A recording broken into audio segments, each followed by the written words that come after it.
La basura va al fuego, gritó mi madre frente a cientos de invitados de la alta sociedad de México. Con un movimiento violento, arrancó de mis manos la vieja libreta bancaria que mi abuela moribunda me acababa de entregar en secreto y la arrojó directamente a la enorme fogata decorativa. Mis hermanas, envueltas en vestidos de diseñador, estallaron en carcajadas. No grité. No supliqué. Metí mis manos desnudas entre las brasas ardiendo, quemándome la piel hasta la carne viva para salvar esas páginas chamuscadas. Ellas creyeron que me habían humillado y destruido para siempre.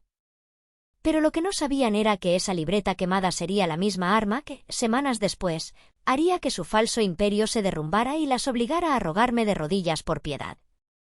El aire de Valle de Bravo estaba helado esa noche, cortando la piel como navajas invisibles, pero dentro de los muros de piedra de la inmensa y lujosísima hacienda donde mi hermana mayor, Ximena, celebraba su boda, todo era un derroche grotesco de calor, champaña importada y excesos. La boda costaba fácilmente más de $1 millón, pagada supuestamente por el impecable imperio inmobiliario de mi madre. Yo, Gabriela, a mis 31 años, estaba exactamente donde mi familia siempre me había puesto, en una esquina oscura, oculta en las sombras, tragándome mi propia existencia. Llevaba un vestido gris barato que había comprado en rebajas, un trapo sin forma que contrastaba violentamente con la seda y los diamantes que deslumbraban en la pista de baile. Siempre he sido invisible para ellas. Soy enfermera de cuidados paliativos. Estoy acostumbrada a limpiar heridas, a lidiar con el dolor real, la sangre y el aliento de la muerte. Para mi madre, Victoria, mi profesión era una mancha repugnante en su linaje de alta sociedad. Ella jamás perdía la oportunidad de recordarme que mi humilde salary de hospital no alcanzaba ni siquiera para pagar los arreglos florales exóticos que adornaban las mesas de sus invitados. Mi abuela Rosa, la única persona en este mundo podrido que me miró con amor verdadero, estaba sentada en su silla de ruedas cerca de una de las enormes fogatas que calentaban los jardines de la hacienda. Estaba increíblemente frágil, sus huesos parecían de cristal bajo la gruesa manta de lana que la cubría. Su respiración era un silbido débil. Me acerqué a ella para acomodarle el chal sobre los hombros encorvados. Fue entonces cuando, con manos temblorosas, marcadas por manchas de la edad y venas moradas, sacó de su regazo un pequeño paquete envuelto meticulosamente en plástico transparente. Me jaló del brazo con una fuerza sorprendente para su estado y me lo metió a la fuerza en el bolsillo de mi abrigo desgastado. «Es para ti, mi niña. Escóndelo. No dejes que ella lo vea», me susurró, con la voz quebrada por el esfuerzo y el miedo. No tuve tiempo de procesar sus palabras. Una mano fría, con uñas perfectamente manicuradas y afiladas como garras, me agarró del hombro con una violencia brutal y me dio la vuelta. Era mi madre. Victoria llevaba un vestido carmesí que gritaba arrogancia. Sus ojos oscuros, delineados con precisión quirúrgica, me escanearon de pies a cabeza con un asco tan palpable que casi podía olerlo en el aire. «¿Qué te acaba de dar esta vieja?», exigió saber, su voz elevándose por encima de la orquesta en vivo que tocaba de fondo. «Nada, mamá, solo me estaba pidiendo agua», intenté mentir dando un paso atrás. Pero ella fue más rápida. Metió la mano con furia en mi abrigo, desgarrando la tela del bolsillo y sacó el paquete. Lo rompió con desesperación. Cayó al suelo una libreta bancaria vieja, obsoleta, con las tapas de cartón desgastadas y las hojas amarillentas por el paso de las décadas. Mi madre soltó una carcajada seca, venenosa, un sonido que hizo que la música pareciera detenerse. Llamó la atención de las mesas VIP más cercanas. Ximena, envuelta en su vestido de novia de diseñador italiano, y mi hermana menor, Camila, se acercaron apresuradas con sus copas de cristal en la mano, listas para disfrutar del espectáculo que tanto amaban, mi humillación pública. ¿Una cartilla de ahorros? «Por el amor de Dios, mamá», le gritó Victoria a mi abuela, escupiendo las palabras en su cara, humillándola frente a banqueros y políticos. «¿Qué demonios hay aquí? ¿200 pesos miserables? ¿Crees que esta inútil necesita tus limosnas patéticas?» Luego, giró su rostro inyectado de odio hacia mí. «Desde el día de tu triste nacimiento has sido una decepción absoluta. Y ahora te arrastras como una mendiga, conformándote con las obras de una vieja senil que ya ni sabe qué día es. El silencio cayó sobre la pista de baile. Cientos de invitados nos miraban con morbo. Mi madre levantó la libreta en el aire como si sostuviera una rata muerta. «La basura pertenece al fuego», gritó histérica. Y con un movimiento despectivo y lleno de rabia, arrojó la libreta directamente al centro de la enorme fogata que ardía a sus espaldas. Ximena y Camila estallaron en carcajadas estridentes. Los invitados murmuraban, algunos riendo por lo bajo. Yo vi la libreta aterrizar sobre un tronco al rojo vivo. El plástico empezó a derretirse de inmediato, desprendiendo un humo negro y tóxico. Las llamas lamieron el cartón. En ese microsegundo, algo dentro de mí se rompió. No lo pensé. No lloré. Rompí la barrera de mi propio instinto de supervivencia, di un paso al frente y hundí mis dos manos desnudas en las brasas hirvientes. El dolor fue una explosión instantánea, un latigazo de fuego puro que me perforó hasta los nervios más profundos. Sentí como la tela de mis mangas se desintegraba y mi piel burbujeaba en milisegundos, pero mis dedos encontraron el cartón endurecido. La agarré con todas mis fuerzas y la saqué del infierno, aplastando las llamas restantes contra mi propio pecho, arruinando mi vestido. Me quedé allí de pie, respirando agitada, con las palmas de las manos en carne viva, manchadas de ceniza negra y sangre que empezaba a brotar. Mi madre me miraba con una mezcla de horror genuino y profundo desprecio. No le dije una sola palabra. Apreté la libreta chamuscada contra mi corazón, me di la media vuelta y caminé hacia la salida, dejando atrás su asqueroso imperio de mentiras. 3 días después del infierno en Valle de Bravo, la Ciudad de México amaneció bajo una tormenta gris y pesada, como si el cielo compartiera la densidad de mis pensamientos. Mis manos estaban cubiertas por gruesos vendajes blancos de algodón esterilizado. El dolor era una entidad constante, una punzada sorda y ardiente que me recordaba a cada segundo de mi vida la humillación pública que había sufrido. Tomé un taxi desde mi pequeño departamento y le pedí que me llevara al corazón financiero de Polanco, directamente a la sucursal matriz de un banco privado de inversión que atendía exclusivamente a clientes de altísimo nivel adquisitivo. Las enormes puertas de cristal blindado se abrieron automáticamente, revelando un lobby de mármol blanco pulido que parecía más un museo que un banco. El silencio era absoluto, roto solo por el sonido sordo de los zapatos caros caminando sobre las alfombras. Me sentía completamente fuera de lugar, como una mancha de suciedad en un lienzo blanco. Llevaba unos jeans gastados y una chamarra holgada para evitar que la tela rozara mis heridas supurantes. Me acerqué al mostrador principal de atención. La cajera, una chica joven con cabello perfectamente planchado y una etiqueta de oro en la solapa que decía Ana, levantó la vista. Me escaneó de arriba a abajo en un segundo. Su nariz se arrugó ligeramente, evaluando la calidad de mi ropa y mis vendajes manchados.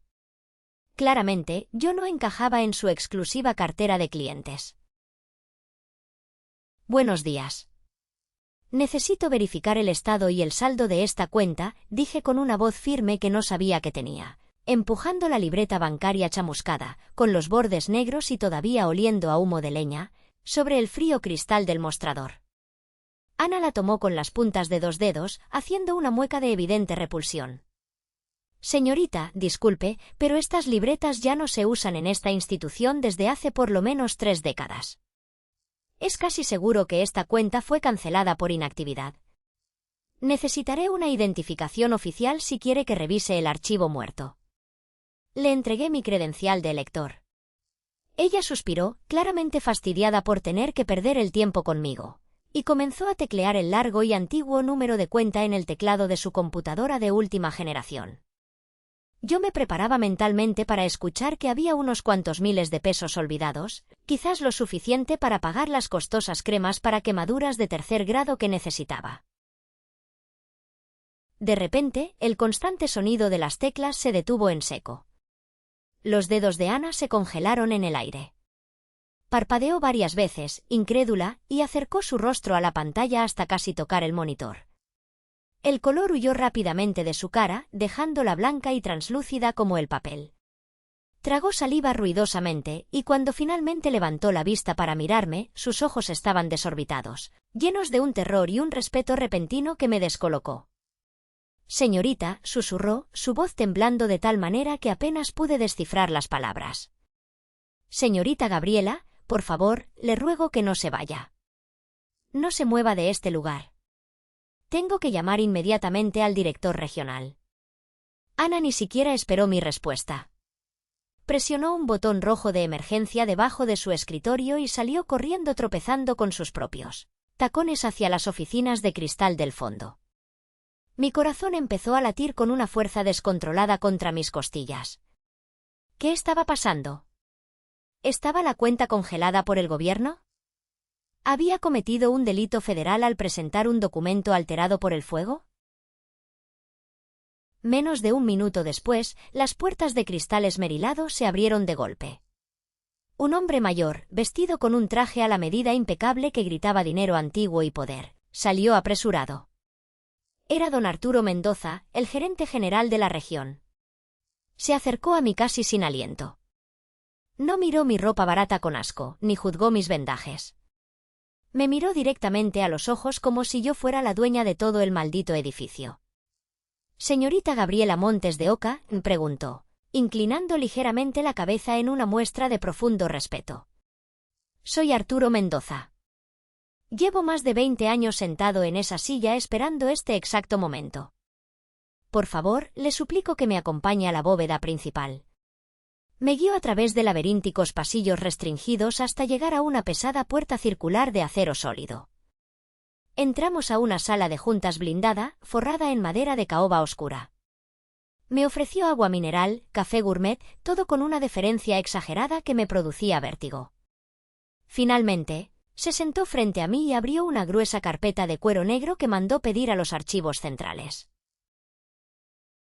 Su abuela, doña Rosa, fue una de las mujeres más brillantes, astutas y visionarias que he tenido el honor de conocer, comenzó don Arturo, su voz grave y solemne llenando la habitación.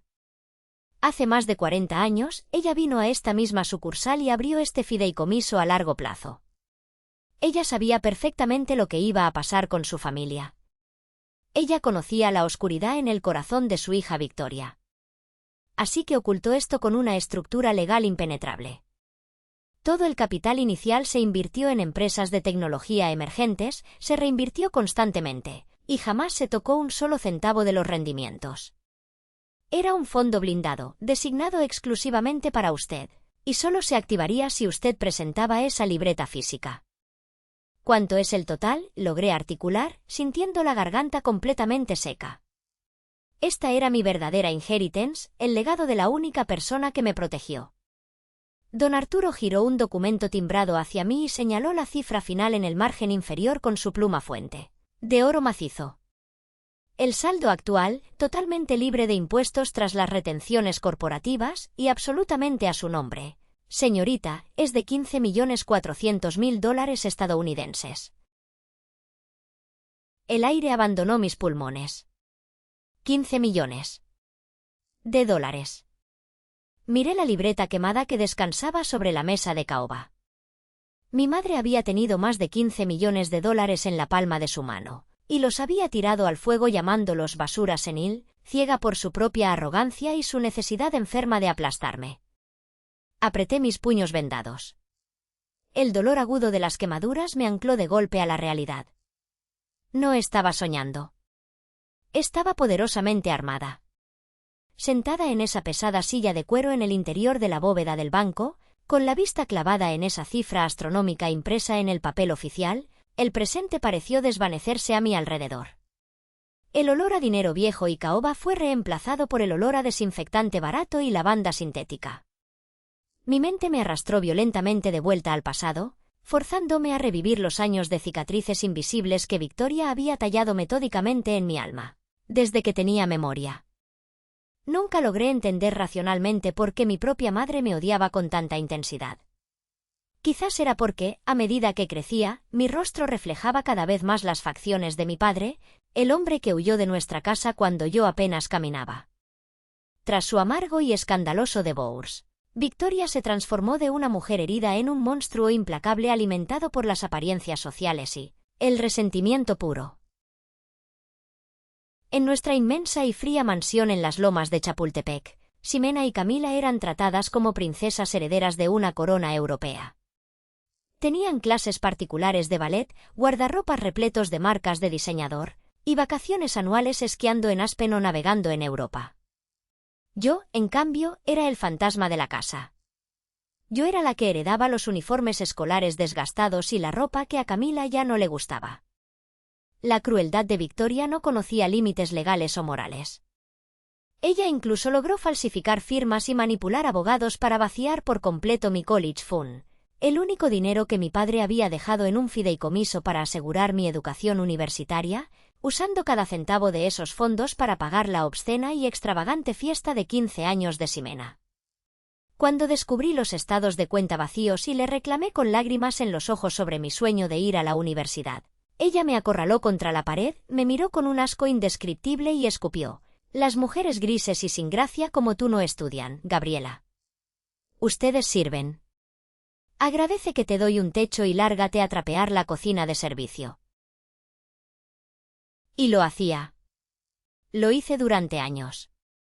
El recuerdo más vívido y doloroso que tengo es a mis 12 años, arrodillada sobre el helado suelo de mármol del comedor principal. Estaba tallando frenéticamente manchas de vino con una jerga empapada en agua fría, con las rodillas magulladas, mientras mis hermanas veían la televisión comiendo fresas importadas, burlándose de mi postura.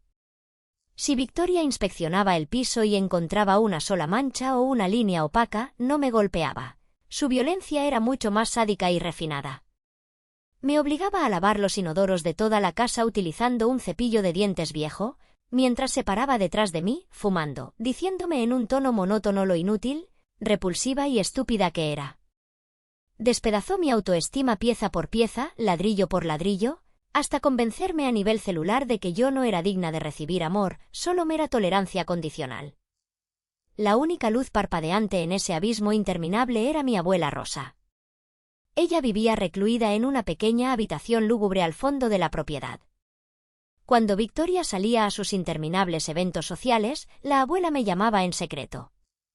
Me escondía pan dulce en las bolsas de sus suéteres, curaba mis heridas con ungüentos caseros y me cepillaba el cabello con una ternura que me hacía llorar en silencio. Tú eres increíblemente fuerte, Gaby. Tienes un corazón de oro macizo. No dejes jamás que el veneno de esa mujer te pudra por dentro, me decía al oído. Pero Victoria también detestaba a su propia madre.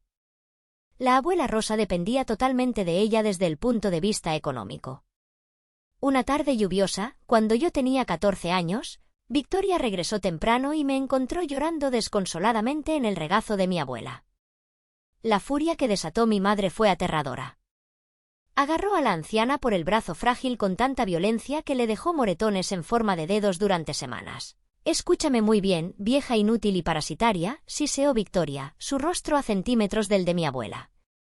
«Si vuelves a meterle ridículas ideas de grandeza o rebeldía a esta niña estúpida, juro por Dios que mañana mismo llamo a mis abogados.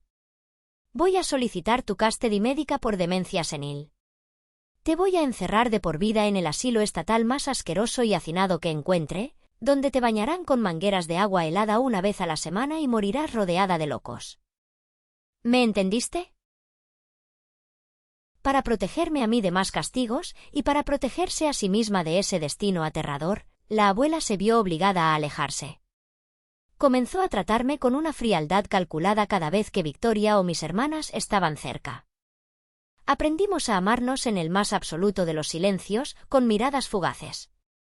Yo aprendí a reprimir mis lágrimas para siempre, a endurecer la mandíbula hasta que me dolían los dientes, a convertirme en un bloque de hielo.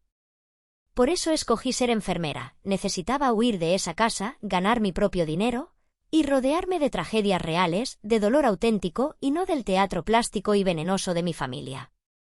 Ahora, de vuelta en el presente, parpadeando ante los 15 millones de dólares registrados en el sistema del banco, las piezas del rompecabezas encajaban con una claridad cegadora.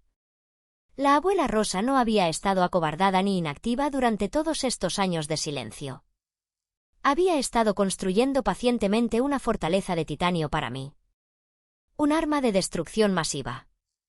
Y por primera vez en mis 31 años de vida miserable, supe con absoluta certeza que no iba a huir nunca más. Iba a empuñar esa arma para aniquilar el castillo de arrogancia y mentiras de mi madre, piedra por piedra. Apenas habían transcurrido 48 horas desde mi reveladora visita al departamento de Mateo. Estaba sentada en la diminuta cocina de mi departamento, tomando un té desabrido, cuando mi teléfono celular comenzó a vibrar violentamente sobre la mesa de fórmica descarapelada. La pantalla iluminó un nombre que, durante toda mi vida, me había provocado taquicardia y sudoración fría. Victoria Montes de Oca. Respiré hondo, llenando mis pulmones. Ya no era la niña aterrorizada que limpiaba pisos de mármol en las lomas de Chapultepec. Ya no era el fantasma de la familia. Contesté la llamada, esforzándome por mantener un tono de voz neutral, casi aburrido. Bueno. Gaby, mi amor precioso, trinó la voz de Victoria al otro lado de la línea. El impacto de su tono empalagoso, tan inmensamente falso y actuado que casi me provoca náuseas físicas, me confirmó en un segundo todo lo que Mateo había descubierto en los registros financieros. La desesperación extrema la estaba obligando a tragar su orgullo y actuar. ¿Cómo están tus manitas, hija mía? Te fuiste tan rápido y sin despedirte de la boda de tu hermana, me quedé con el corazón en la boca, sumamente preocupada por ti y por ese accidente terrible. Mis manos están sanando bien. ¿Qué es lo que quieres exactamente, mamá? Corté directo al grano. No tenía ni la más mínima paciencia para participar en su enfermizo circo de hipocresía. Hubo una pausa mínima, un microsegundo de silencio tenso donde pude sentir cómo su rabia volcánica intentaba salir a la superficie, antes de que ella lograra reprimirla con esfuerzo. ¡Ay, hija, qué cortante eres! Te llamo porque, con la cabeza más fría tras el funeral y todo, he estado revisando unos papeles legales en la oficina. Ya ves que tu pobre abuela, que en paz descanse su alma confundida, te dejó a tu nombre esa casita vieja y ruinosa en las afueras de Cuernavaca. Es una ruina total, mi amor, las paredes se caen a pedazos. Te va a generar puros dolores de cabeza con los impuestos, el mantenimiento y el predial. Pensando exclusivamente en tu bienestar, le pedí a mi personal lawyer que redactara un contrato rápido de compraventa. Yo te la compro hoy mismo por 500.000 pesos en efectivo. Te haré un favor inmenso, te quito ese peso muerto de encima y tienes dinero fresco para ti. 500.000 pesos. Aquella casa, a pesar de los años, estaba en una zona de altísima plusvalía y valía por lo menos 3,5 millones de pesos en el mercado actual. Victoria estaba intentando robarme de frente. Quería estafarme, vender la propiedad en tiempo récord a un tercero para conseguir liquidez inmediata y tapar desesperadamente los gigantescos agujeros de su esquema piramidal que se hundía sin remedio. No, muchas gracias, respondí con una frialdad gélida que nunca antes había usado con ella. No voy a vender la casa de la abuela bajo ninguna circunstancia. Y mucho menos te la voy a vender a ti por esa miseria. El silencio que siguió en la línea fue denso, sofocante. Pude escuchar perfectamente el sonido de su respiración acelerándose, convirtiéndose en un jadeo iracundo. La frágil máscara de la madre amorosa y preocupada se hizo pedazos contra el suelo. Escúchame muy bien, pedazo de estúpida enfermera de cuarta, siseó, su voz bajando a ese tono demoníaco y gutural que usaba para aterrorizarme cuando yo era una niña indefensa. Esa casa pertenece al patrimonio legítimo de esta familia, no a una bastarda malagradecida. Tú manipulaste psicológicamente a una anciana enferma mental para que te pusiera como beneficiaria en el testamento. Si no me firmas esos papeles de traspaso hoy mismo antes de las 5 de la tarde, juro por mi vida que voy a ir a los tribunales. Te voy a demandar formalmente por abuso de ancianos. Te arrastraré por el fango de los juzgados, haré que el consejo médico te quite tu miserable licencia de enfermería para siempre y te dejaré pudriéndote en la calle sin un peso partido a la mitad. El veneno era exactamente el mismo de siempre, tóxico y letal. Pero esta vez, milagrosamente, no me hizo daño. De hecho, me dio una profunda lástima. Era como observar a un lobo viejo, rabioso pero sin un solo diente en la boca, intentando asustar inútilmente a su presa. «Haz exactamente lo que creas que tengas que hacer, Victoria», le dije, mi voz no tembló ni una fracción. «Manda a tus abogados. Pero escríbelo en piedra, no te voy a dar ni un solo tabique podrido de esa casa». Y colgué el teléfono sin esperar su réplica. Dejé el celular sobre la mesa. Las palmas de mis manos me latían dolorosamente bajo los vendajes, pero una sonrisa lenta, oscura y profundamente satisfactoria se dibujó en mi rostro. Había tocado su punto más débil. Ella necesitaba dinero con urgencia de vida o muerte. Y yo estaba a punto de ofrecerle el banquete más grande, jugoso y envenenado de toda su miserable existencia. Sabía perfectamente que para que Victoria cayera ciega y de lleno en mi trampa mortal, la información no podía venir directamente de mi boca. Ella era una depredadora demasiado experimentada, demasiado desconfiada y paranoica para creer en un cambio repentino de mi suerte sin sospechar. Necesitaba utilizar su propia red de espionaje doméstico en su contra. Y nadie, absolutamente nadie en todo nuestro círculo social, era mejor espía y más traicionera en nuestra familia que Lucía, mi prima hermana. Lucía siempre había fingido ser una persona amable y comprensiva conmigo en las reuniones, pero yo sabía de buena fuente que cada palabra de debilidad, cada secreto que salía de mi boca, ella corría a contárselo a Victoria casi en tiempo real, todo para ganar puntos de favor y migajas de influencia con la gran matriarca rica. Tomé mi celular y llamé a Lucía. En cuanto contestó, forcé mi voz para que sonara aguda, entrecortada y al borde de un ataque de pánico. Le rogué, llorando ruidosamente por el auricular, que nos viéramos de urgencia en una cafetería ruidosa y concurrida en la colonia Roma. Llegué 20 minutos antes de la cita. Fui al baño, me froté los ojos con fuerza hasta dejarlos rojos e hinchados, y dejé que mis hombros cayeran hacia adelante, adoptando a la perfección mi antigua y patética postura de víctima asustada y superada por las circunstancias. Cuando Lucía cruzó la puerta del café, envuelta en sus abrigos costosos y bolsas de diseñador que claramente no podía pagar con su propio sueldo, escaneó el lugar. Al verme, corrió hacia la mesa y me agarró de las manos vendadas con una falsa compasión que me revolvió el estómago. «Ay, Gaby santísima, te ves verdaderamente terrible». «¿Qué pasó, hermosa? Tu mamá me mandó un mensaje diciendo que estabas actuando súper raro y agresiva. ¿Te sientes bien?» Tomé una bocanada de aire temblorosa y dejé escapar un sollozo ahogado y teatral. «Lucía, estoy completamente aterrada. Siento que me voy a morir de la angustia. No sé qué hacer ni a quién acudir. El funeral de la abuela, los gastos del hospital, todo eso ya lo pagué, pero, ¿te acuerdas del escándalo en la boda? ¿De la libreta vieja que la abuela me dio a escondidas y que mi mamá tiró con tanto odio al fuego?»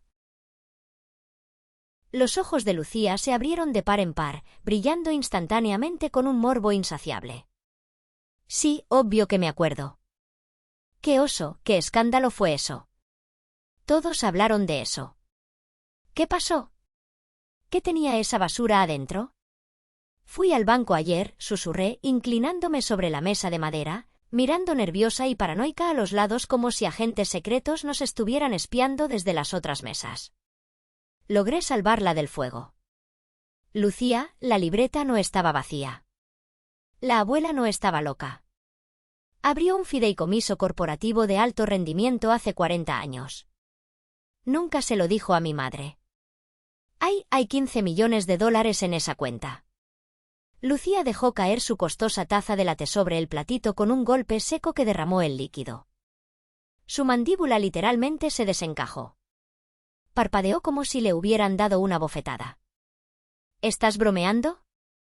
¿15 millones? ¿De dólares americanos? ¿A tu nombre? Sí, todo a mi nombre, lloriqueé más fuerte, escondiendo mi rostro entre mis manos vendadas para ocultar que no había ni una sola lágrima real. Pero estoy metida en problemas gravísimos, Lucía. El director del banco me llevó a la bóveda y me advirtió que el SAT ya tiene banderas rojas en el sistema. Van a rastrear ese dinero de inmediato. Me dijo que hay décadas de impuestos sobre la renta atrasados, que van a investigar con lupa de dónde salió el capital inicial. Y si no sé cómo declararlo correctamente o cómo esconderlo en una estructura corporativa internacional, me van a confiscar más de la mitad y la fiscalía podría meterme a una prisión federal por delitos de lavado de dinero. No sé nada de finanzas o leyes, Lucía.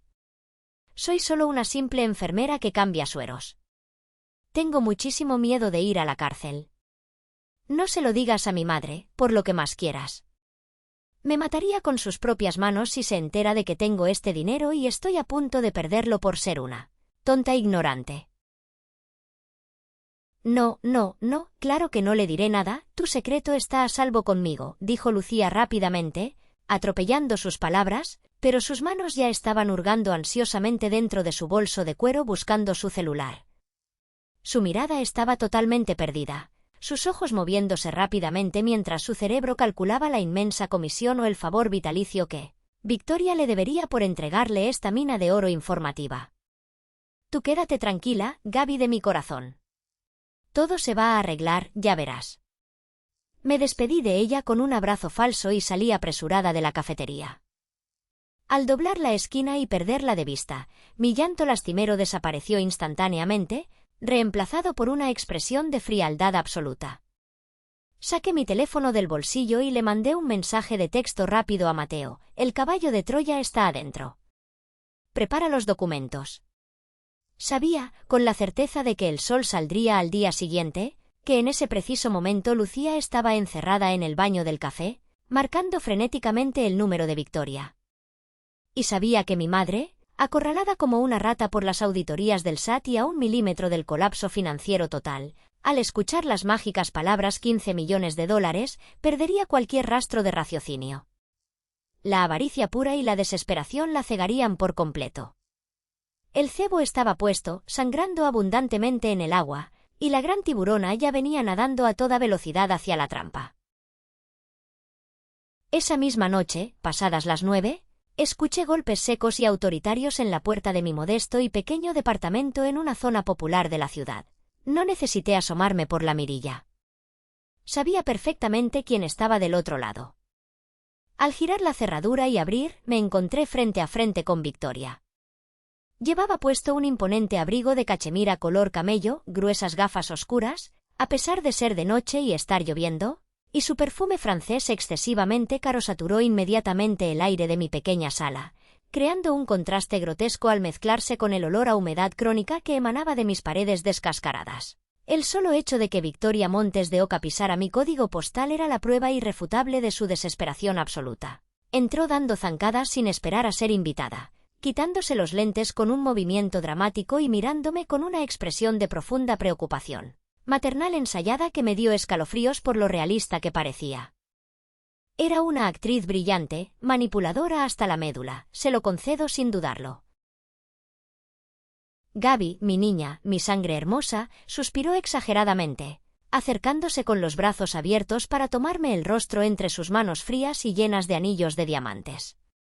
Me acabo de enterar de la pesadilla que estás viviendo. Lucía me llamó llorando de preocupación por ti y tuve que cancelar todas mis reuniones y venir corriendo. ¿Por qué no confiaste en tu propia madre, mi amor? ¿Por qué preferiste sufrir sola en silencio con este terror gubernamental amenazándote? Mantuve la mirada baja, fijándola en sus costosos zapatos de diseñador, y comencé a retorcer mis manos vendadas frente a mi pecho para fingir un ataque de ansiedad. Me humillaste, me dijiste que era basura frente a todos, mamá. Tenía terror de que te enojaras más conmigo. ¿Tonterías? Exageraciones tuyas, exclamó, jalándome hacia ella y abrazándome contra la tela suave de su abrigo. Era el primer abrazo físico que me daba en más de 20 años, y se sentía exactamente igual que el abrazo gélido de una serpiente constrictora midiendo a su presa antes de asfixiarla. Yo estaba muy estresada por los gastos de la boda de tu hermana, perdí los estribos, lo admito. Pero soy tu madre, tu protectora natural y siempre, en las buenas y en las malas, te voy a proteger del mundo. Especialmente ahora que ese gobierno de muertos de hambre del SAT quiere robarte descaradamente lo que tu abuelita te dejó oculto con tanto esfuerzo. Se separó de mí y comenzó a caminar por mi minúscula sala de estar de 3 metros cuadrados, dando órdenes como si fuera la dueña de mi vida y mi espacio. El SAT es un monstruo implacable, Gabriela. A una chica sencilla y sin educación financiera como tú, se la comerían viva en un interrogatorio, terminarías en la cárcel sin duda. Pero no temas, yo tengo a los mejores fiscalistas y contadores corporativos del país en mi nómina. Tengo la estructura offshore perfecta ya armada. Lo que haremos por tu bien será transferir inmediatamente esos derechos fiduciarios a la cuenta maestra internacional de mi empresa matriz. Al hacerlo, todo el dinero quedará amparado legalmente bajo el paraguas de mi corporativo intocable.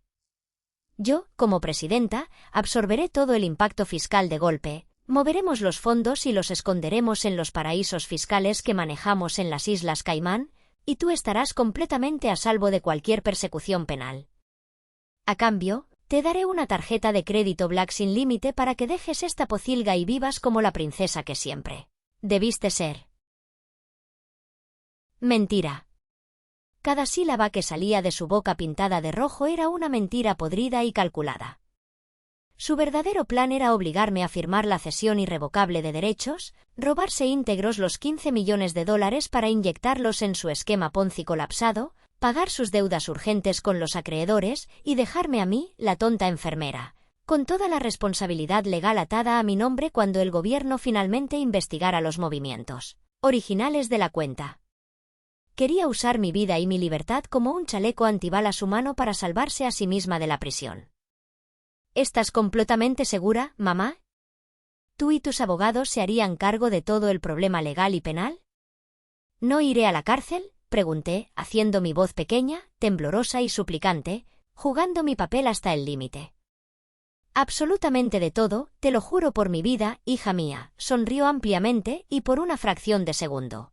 Sus ojos oscuros brillaron con una codicia tan enferma y rapaz que parecía demoníaca. De hecho, los tiempos son perfectos. Este mismo sábado por la noche es mi gala benéfica anual en el exclusivo Club de Industriales. Habrá notarios públicos y mis abogados personales presentes. Trae todos los papeles originales del banco esa noche. Nos encerramos discretamente en la suite VIP, firmamos el traspaso legal y yo misma, en mi discurso de apertura, anuncio la integración de este nuevo capital millonario a la fundación de la familia frente a la prensa y los políticos. Al hacerlo público como un donativo familiar, le damos total legitimidad operativa y el SAT jamás sospechará de un movimiento oscuro. Bingo. Ella quería presumirlo. Quería usar el dinero sagrado de mi abuela, el mismo que yo rescaté con mis propias manos del fuego, para pavonearse y hacerse la gran salvadora de los negocios frente a sus amigas millonarias y la prensa de sociales. La arrogancia desmedida y su narcisismo crónico eran su talón de Aquiles, y yo acababa de clavarle la flecha directo en el centro. Está bien, mamá, confío en ti, asentí dócilmente, agachando la cabeza en señal de sumisión. Llevaré todos los papeles a la gala el sábado. Me dio un beso húmedo en la frente y salió de mi casa con prisa, caminando con paso victorioso, seguramente ansiosa por celebrar con champaña que había logrado engañar y despojar a su hija la idiota, en menos de 10 minutos. En cuanto la puerta de mi departamento se cerró y escuché el motor de su camioneta alejarse, caminé lentamente hacia el baño, abrí la llave del lavabo y me froté la frente con agua y jabón abrasivo hasta dejar la piel roja e irritada, deseando borrar el asqueroso rastro de su beso de Judas. A la mañana siguiente, el cielo de la ciudad seguía encapotado. Me reuní en secreto con Mateo y don Arturo en la oficina privada del sótano de la sucursal bancaria. Era la hora de forjar la guillotina de papel, la hoja de ejecución definitiva. Mateo había desplegado su laptop de alta capacidad sobre el escritorio de caoba y la había conectado a una impresora láser portátil de altísima resolución que había llevado en su mochila. Don Arturo, el veterano gerente regional del banco, nos observaba desde el otro lado del escritorio con los brazos cruzados sobre el pecho.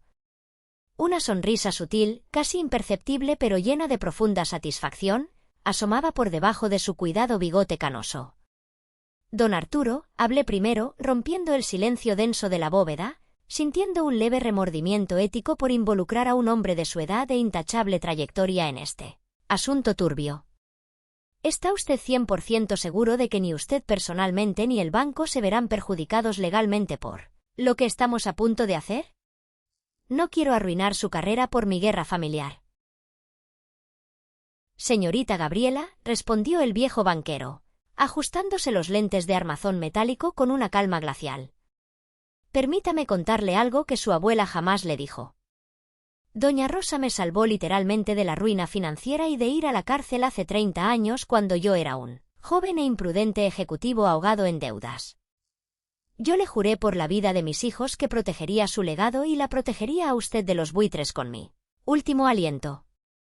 Lo que su madre, Victoria, está haciendo en este preciso momento constituye fraude fiscal masivo, lavado de dinero e intento premeditado de despojo agravado.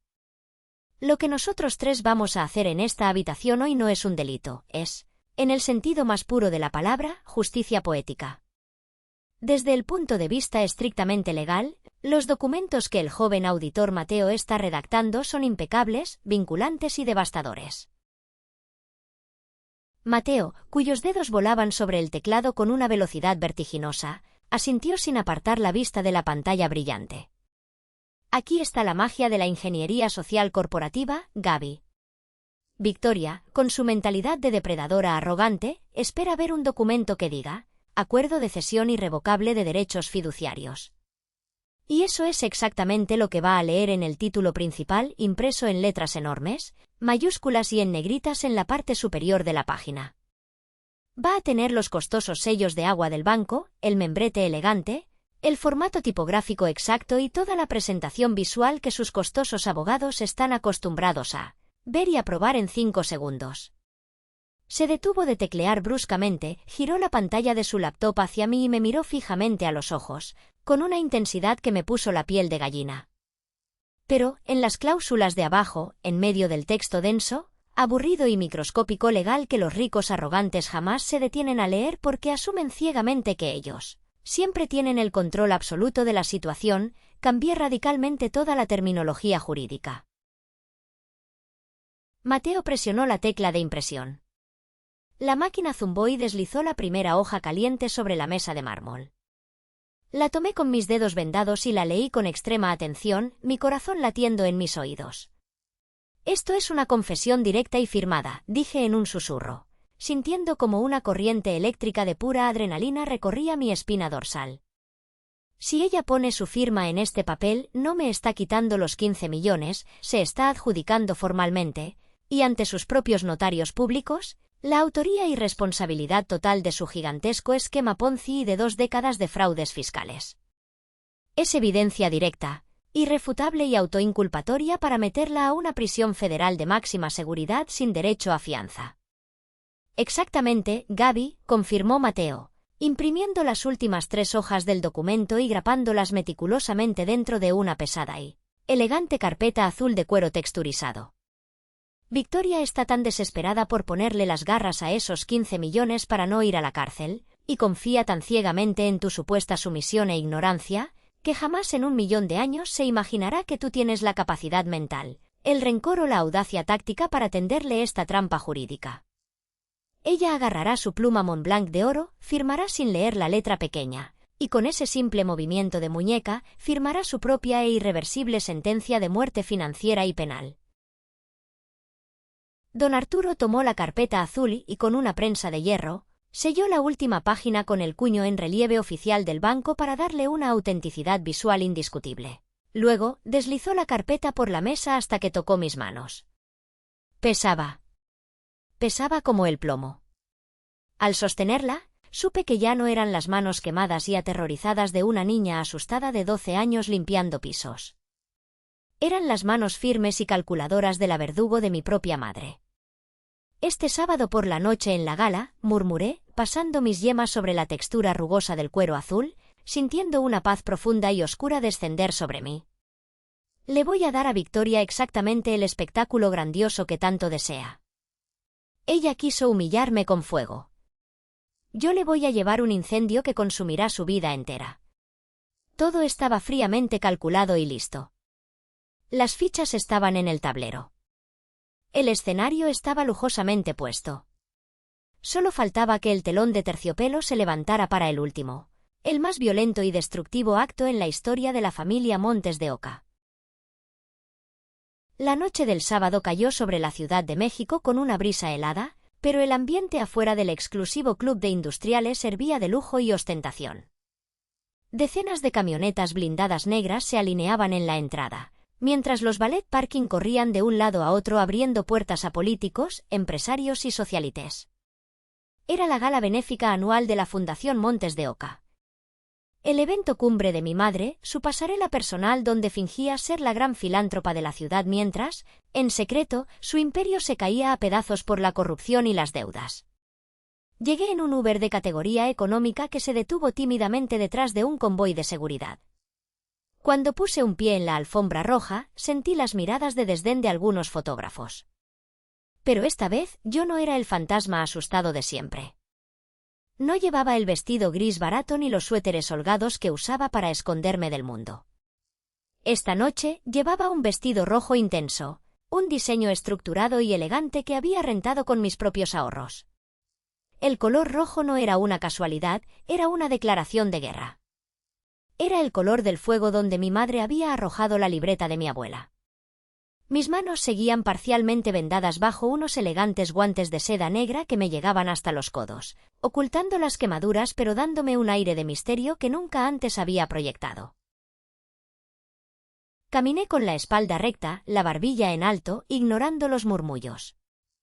Al entrar al inmenso salón de baile, el brillo de los candelabros de cristal casi me ciega. Había arreglos florales masivos, mesas cubiertas con manteles de hilo egipcio y camareros sirviendo champaña francesa a raudales. Todo pagado con dinero robado o prestado. Todo era una fachada, un cascarón vacío a punto de reventar. No tardé ni 5 minutos en encontrarme con los buitres. Mis hermanas, Ximena y Camila, estaban de pie junto a la barra de hielo tallado, fingiendo celebrar la promotion de un amigo junior de alguna firma de abogados. Llevaban vestidos de alta costura cubiertos de pedrería. Al verme, sus sonrisas plásticas se congelaron. Escanearon mi vestido rojo de pies a cabeza, y sus rostros se contorsionaron en una mezcla de sorpresa y absoluto rechazo. Pero miren nada más quién decidió salir de su alcantarilla, soltó Camila, dando un paso hacia mí con su copa de cristal en la mano, arrastrando las palabras con esa arrogancia típica de quien nunca ha trabajado un día en su vida. ¿Qué haces vestida así, Gabriela? Pareces una cualquiera buscando patrocinador. Este es un evento de gala, no el turno de noche de tu asqueroso hospital. Ximena soltó una carcajada nasal, acomodándose su anillo de compromiso de 5 quilates que su prometido Fernando le había dado. Déjala, Cami. Seguro rentó el vestido con su miserable salary de enfermera. Mamá nos dijo que vienes a rogarle que te ayude con unos problemas de impuestos por la pocilga de la abuela. ¡Qué vergüenza das! Siempre arruinando nuestros eventos. Hace unas semanas, esas palabras me habrían encogido el estómago. Habría bajado la mirada y buscado la salida más cercana para llorar en el baño. Pero esta noche, sus insultos rebotaron contra mí como balas de goma contra un muro de acero. Las miré fijamente a los ojos, con una calma tan fría y absoluta que las descolocó visiblemente. Disfruten mucho la champaña, hermanitas, les dije, manteniendo un tono de voz suave, casi aterciopelado. Beban todo lo que puedan esta noche. Porque les aseguro que será la última copa que no tengan que pagar con su propio sudor. Camila frunció el ceño, confundida y repentinamente furiosa por mi falta de sumisión. Abrió la boca para soltar otro insulto, pero un guardia de seguridad del club se acercó a nosotras interrumpiendo la tensión. «Señorita Gabriela Montes de Oca», preguntó el guardia con respeto. «Su madre la está esperando en la suite VIP del segundo piso. Por favor, acompáñeme». Le di una última mirada a mis hermanas. Sus rostros reflejaban desconcierto. Me di la media vuelta y seguí al guardia, caminando hacia la trampa mortal que estaba a punto de cerrarse. El guardia abrió la pesada puerta de roble de la suite VIP. Adentro, el ambiente estaba cargado de tensión y humo de cigarro. Victoria estaba sentada detrás de un inmenso escritorio de caoba, rodeada de documentos. A su derecha estaba Alejandra, su abogada de cabecera, una mujer fría y calculadora que la había ayudado a tejer su red de empresas fantasma durante años. «Al fin llegas», dijo Victoria, apagando su cigarro en un cenicero de cristal. Me miró de arriba abajo, deteniéndose en mi vestido rojo con evidente disgusto. ¡Qué disfraz tan ridículo! Pero no tenemos tiempo para hablar de tu mal gusto. Cierra la puerta y siéntate. Tenemos que hacer esto rápido antes de que empiece mi discurso. Di un paso hacia adentro, pero no entré sola. Detrás de mí apareció Mateo. Llevaba un traje gris barato que había comprado de segunda mano, los lentes un poco chuecos y un maletín de cuero gastado. Tenía que lucir exactamente como lo que Victoria más despreciaba, un abogado de quinta categoría, un don nadie desesperado por dinero. Victoria se levantó de golpe, golpeando el escritorio con las palmas. ¿Qué significa esto, Gabriela? ¿Quién diablos es este infeliz y qué hace en mi suite privada? Tranquila, mamá, dije, fingiendo nerviosismo, retorciendo mis manos enguantadas. Él es mi lawyer. El licenciado Pérez. Lo contraté con mis ahorros. Tenía mucho miedo de firmar algo sin que alguien de mi confianza lo revisara primero. Es por mi inheritance, la que me dejó la abuela, necesito estar segura. La carcajada de Victoria fue un ladrido seco y cruel. Alejandra, la abogada elegante, miró a Mateo con absoluta repugnancia, como si acabara de pisar basura. «¿Tu abogado?», se burló Victoria, acercándose a nosotros como una leona a punto de atacar. «¿Traes a este pasante de escritorio público a cuestionar a mis expertos financieros? Eres una estúpida incorregible, Gabriela. Te estoy haciendo el favor de salvarte de la cárcel y del SAT, te estoy ofreciendo lavar esos malditos 15 millones para protegerte, y me insultas trayendo a este payaso a mi evento». Mateo, jugando su papel a la perfección, dio un paso al frente, abriendo su maletín gastado con manos temblorosas. «Señora Montes de Oca, con todo respeto, mi clienta solo quiere proteger sus intereses. Yo traje los documentos impresos con el formato que el banco exige para la cesión de los derechos fiduciarios. Solo necesito revisar que todo esté en orden antes de que Gabriela ceda el control total de los fondos a su empresa». Victoria le arrebató la pesada carpeta azul de cuero de las manos a Mateo con una violencia inusitada. Estaba cegada. La avaricia, la presión del gobierno respirándole en la nuca y el odio que sentía por ser cuestionada por mí, apagaron cualquier alarma de precaución en su cerebro. «Mira, pedazo de inepto», le gritó Victoria a Mateo, señalando la puerta. «Tú no vas a revisar nada aquí. Estos son negocios de mi familia. Ustedes, los muertos de hambre, siempre quieren sacar tajada. Lárgate de mi vista ahora mismo o llamo a seguridad para que te saquen a golpes». «Gaby», dijo Mateo mirándome, fingiendo pánico genuino. «No me gusta esto. No deberías firmar nada.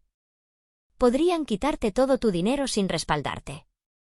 Esa fue la estocada final. La idea de que ese abogadillo barato pudiera convencer a su hija sumisa de echarse para atrás y arrebatarle los 15 millones que necesitaba para no ir a prisión hizo que Victoria perdiera la cabeza por completo.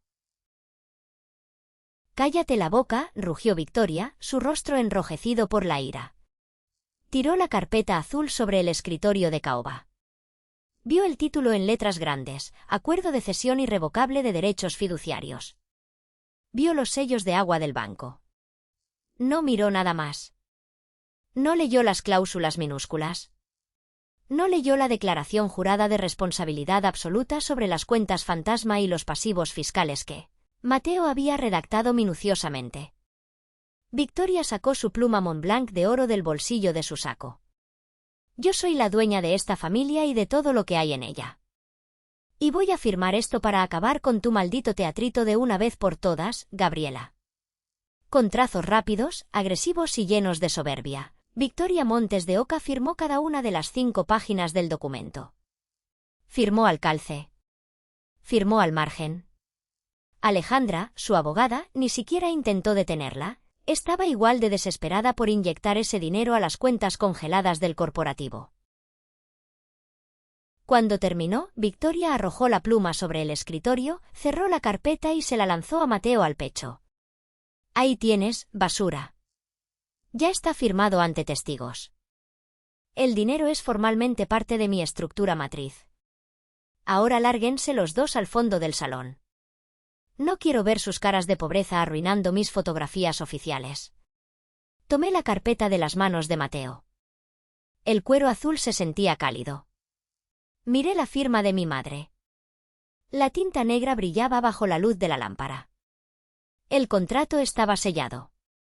La bestia acababa de entrar voluntariamente a la jaula y había tirado la llave al vacío. Como digas, mamá, respondí en voz baja, dándome la vuelta. Que tengas un excelente discurso. Salimos de la suite VIP y bajamos las escaleras de mármol hacia el inmenso salón principal. El corazón me golpeaba contra las costillas con una fuerza salvaje, pero mi mente estaba más fría y lúcida que nunca en toda mi vida. Nos posicionamos cerca de las puertas dobles de salida, en la penumbra, lejos del resplandor de los reflectores que iluminaban el escenario principal. Mateo abrió la carpeta azul, sacó su teléfono celular y escaneó en alta resolución cada una de las páginas que contenían la firma fresca. De Victoria. Listo, susurró Mateo, sus dedos moviéndose con la agilidad de un cirujano. El archivo encriptado está subido al servidor. Lo estoy enviando en este exacto segundo al contacto directo en la Unidad de Inteligencia Financiera del SAT y a la Fiscalía General. Tienen las órdenes de aprehensión congeladas desde la mañana esperando esta firma que la vincula formalmente al lavado de dinero. Miré hacia el escenario. La música de fondo se desvaneció lentamente y un presentador de televisión local tomó el micrófono para anunciar a la anfitriona de la noche. Los aplausos estallaron en el salón. Cientos de personas de la élite mexicana se pusieron de pie. Victoria Montes de Oca subió los escalones del escenario luciendo majestuosa, envuelta en su arrogancia como si fuera un manto real. Detrás de ella, una pantalla LED gigante de 20 metros de largo mostraba el flamante logotipo dorado de la Fundación Montes de Oca. Se acercó al podio, ajustó el micrófono y regaló a las cámaras su mejor y más ensayada sonrisa de filántropa bondadosa. Damas y caballeros, honorables miembros de nuestra comunidad, amigos entrañables, comenzó Victoria, su voz resonando por los inmensos altavoces, cargada de una falsa humildad que me revolvió el estómago. Esta noche nos reunimos no solo para celebrar los logros de nuestra fundación, sino para reafirmar nuestro compromiso inquebrantable con el futuro de nuestro país. Hizo una pausa dramática, mirando hacia el público, saboreando su momento de gloria absoluta. Es por eso que, con un orgullo que me llena el alma, quiero aprovechar este magno evento para hacer un anuncio histórico, continuó, levantando la barbilla. Mi corporativo familiar, el pilar de nuestro patrimonio, ha decidido realizar una inyección directa de capital a nuestros fondos operativos. He firmado oficialmente la integración de $15 millones americanos a nuestra estructura matriz. Los murmullos de asombro llenaron el salón. $15 millones era una cifra brutal, incluso para ese círculo de millonarios. Los aplausos comenzaron a crecer. Victoria sonreía, absorbiendo la admiración, creyendo firmemente que había ganado, que me había despojado de la herencia de mi abuela y había salvado su imperio criminal frente a las narices de todos. Estaba confesando en tiempo real, frente a 500 testigos, su responsabilidad financiera. Ese dinero nos permitirá expandir nuestras operaciones inmobiliarias y continuar con nuestro legado de éxito y transparencia, declaró Victoria, alzando una copa de champaña hacia el público para el brindis final. Fue exactamente en ese momento. Mateo presionó la tecla Enter en su teléfono. La confirmación de recepción brilló en su pantalla en color verde. Impacto confirmado, Gaby. Mírala ahora. El logotipo dorado de la Fundación Montes de Oca en la inmensa pantalla LED gigante detrás de Victoria sufrió un glitch de repente. Parpadeó violentamente con estática visual y un zumbido eléctrico cortó la música de gala. El salón entero enmudeció de golpe. Victoria se giró rápidamente, confundida por la falla técnica. La imagen dorada desapareció por completo. En su lugar, el fondo se volvió de un color rojo intenso, brutal, casi amenazante. En el centro de la pantalla, en letras blancas enormes que medían 3 metros de altura, apareció el sello oficial del gobierno federal. Debajo del escudo, un texto contundente, frío e implacable se proyectó ante los ojos aterrorizados de la alta sociedad de México. orden de aprehensión y embargo federal ejecutado. Cuentas corporativas congeladas por fraude fiscal y lavado de dinero. Operativo SAT, Fiscalía General de la República. El silencio que siguió fue absoluto. Fue un vacío de sonido tan profundo que podía escuchar la respiración agitada de Mateo a mi lado. Las copas de cristal se quedaron congeladas en el aire a medio brindar.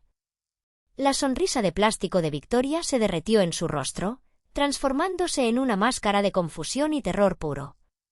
Su cerebro, narcisista hasta la médula, se negaba a procesar que la realidad estaba aplastando su guión perfecto. El silencio sepulcral en el salón se rompió con el estruendo de las pesadas puertas dobles de caoba abriéndose de golpe. No fueron los meseros con las bandejas de cena. Fueron más de 30 agentes federales con chalecos tácticos, armados, entrando al club de industriales con una precisión militar abrumadora. El pánico estalló de forma instantánea. Las mujeres gritaron, agarrando sus collares de perlas, mientras los empresarios y políticos daban pasos torpes hacia atrás, alejándose instintivamente del escenario para no ser fotografiados cerca de la zona de impacto. Al frente del operativo caminaba el inspector Morales, un hombre alto, de rostro duro e inexpresivo, sosteniendo una orden judicial en su mano derecha. Caminó por el pasillo central, flanqueado por sus agentes, ignorando por completo la riqueza y el glamour que lo rodeaba. Su mirada estaba clavada en la mujer del escenario. Victoria Montes de Oca, gritó el inspector Morales por un megáfono portátil, su voz opacando los gritos de los invitados. Aléjese del podio y ponga las manos donde pueda verlas. Está rodeada. Victoria se aferró al atril de madera con ambas manos, los nudillos blancos por la fuerza de su agarre. Sus ojos estaban desorbitados. El pánico primitivo reemplazó cualquier rastro de su arrogancia característica. Esto es un error. Es un abuso de autoridad indignante, chilló Victoria por el micrófono abierto, su voz aguda y desesperada rebotando en las paredes. ¿Tienen alguna maldita idea de quién soy yo? Conozco a los gobernadores, exijo hablar con mi abogado ahora mismo. El inspector Morales subió las escaleras del escenario sin inmutarse ante la rabieta de millonaria acorralada. Llegó hasta ella y le arrancó el micrófono de las manos. Sabemos perfectamente quién es usted, señora, dijo el inspector Morales con voz gélida. Usted es la titular y administradora legal que acaba de firmar, hace exactamente 12 minutos y frente a notarios, una declaración jurada de responsabilidad absoluta asumiendo el control de 20 años de cuentas offshore no reportadas, evasión fiscal masiva y fraude financiero por más de 60 millones de pesos. Tenemos los documentos encriptados y su firma electrónica verificada. Las palabras cayeron como yunques sobre el público. Victoria retrocedió tambaleándose, sus costosos tacones resbalando sobre la madera pulida del escenario. De repente, su mirada barrió el salón desesperadamente hasta que me encontró. Estaba parada en la oscuridad de las puertas, junto a Mateo, con mi vestido rojo brillante como una alerta de peligro. Nuestras miradas se cruzaron. En ese segundo, lo entendió. Entendió el abogado falso, el formato del documento, mis lágrimas en el café, el silencio de la abuela. Entendió que la hija invisible, la sirvienta de su casa, había construido una trampa de titanio puro y ella misma se había puesto la soga al cuello. Ella me engañó, gritó Victoria, señalándome con un dedo tembloroso, su rostro desfigurado por el odio y la locura. Mi propia hija, esa perra malagradecida me tendió una trampa. Arréstenla a ella. Guárdese su drama familiar para el juez de distrito, le respondió el inspector Morales con hastío. Le hizo una señal a 2 agentes federales. En segundos, le torcieron los brazos detrás de la espalda. El chasquido metálico de las esposas cerrándose alrededor de sus muñecas cubiertas de joyas resonó fuerte y claro. La gran matriarca de las lomas de Chapultepec, la mujer que me obligaba a limpiar pisos con las manos desnudas, ahora estaba siendo arrastrada fuera del escenario como una criminal común. En el forcejeo, su peinado impecable se deshizo y el maquillaje se corrió por sus mejillas mezclado con lágrimas de furia y humillación absoluta.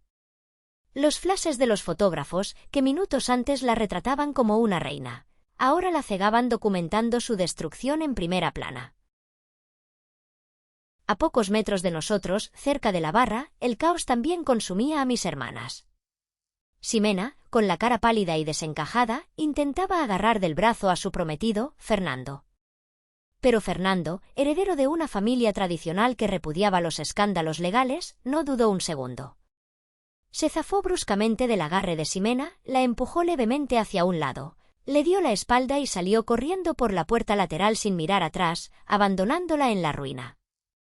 El imperio de mentiras, de tarjetas clonadas, de superioridad moral y desprecio por los demás, se había incinerado hasta los cimientos en menos de 5 minutos. Y yo era la que sostenía la antorcha humeante. Mientras los agentes federales sacaban a Victoria a rastras por el pasillo central, la humillación pública se transformó en una violencia desesperada y primitiva. El salón era un pandemonium de gente intentando salir.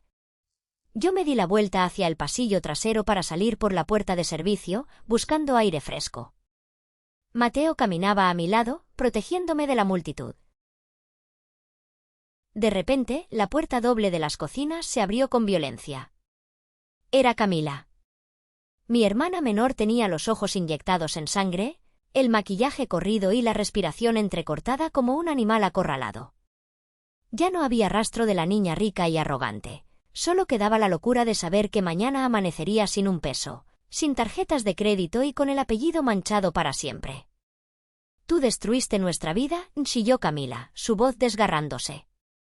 No venía a insultarme.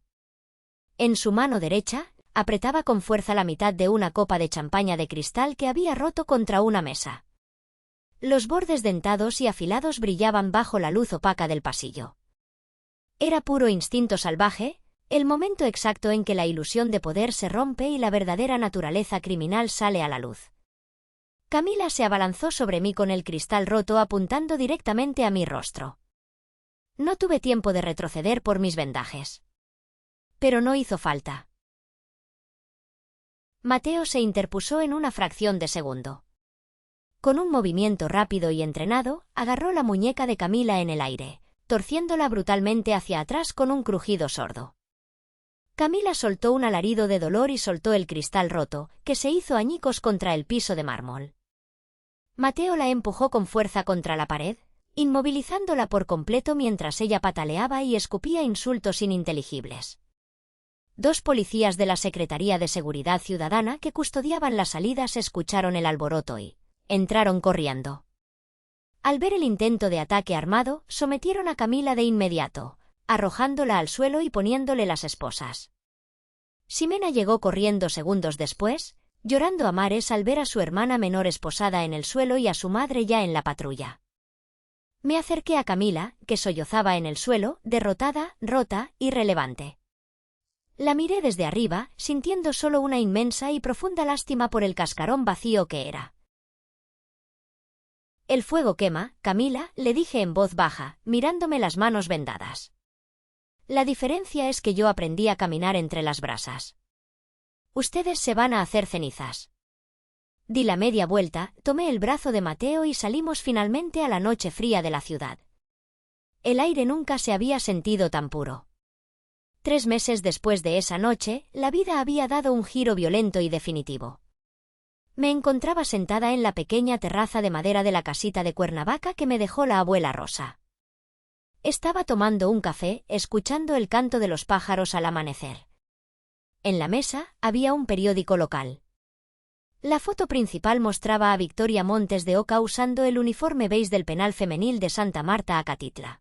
El juez federal le había negado rotundamente el derecho a fianza debido al riesgo de fuga. Sus cuentas estaban embargadas, sus propiedades liquidadas y enfrentaba una sentencia mínima de 15 años por fraude y lavado de dinero. Su imperio había desaparecido.